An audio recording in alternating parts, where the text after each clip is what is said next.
ಯದುವಂಶ ನಾಶಕ್ಕೆ ಗಾಂಧಾರಿ ಶಾಪವಷ್ಟೇ ಕಾರಣನಾ?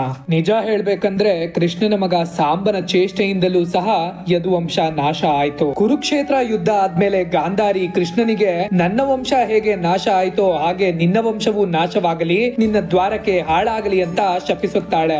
ಈ ಶಾಪ ಪೂರ್ಣ ಆಗೋಕೆ 36 ವರ್ಷ ಬೇಕಾಯ್ತು. ಕೃಷ್ಣ ಜಾಂಬವತಿಯರ ಮಗ ಈ ಸಾಂಬ ಶಕ್ತಿಶಾಲಿಯಾಗಿದ್ದರೂ ಚೇಷ್ಟೆಕೋರ.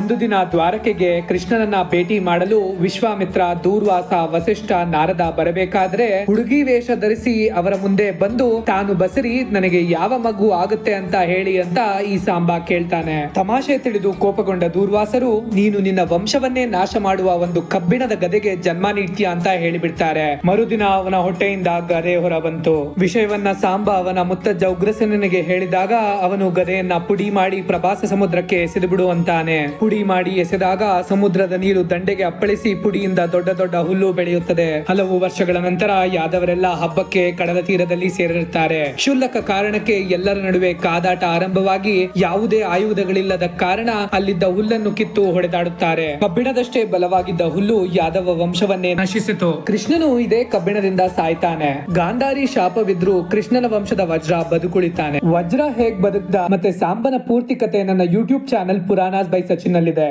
ನೋಡಿ, ಸಬ್ಸ್ಕ್ರೈಬ್ ಮಾಡೋದನ್ನ ಮರಿಬೇಡಿ.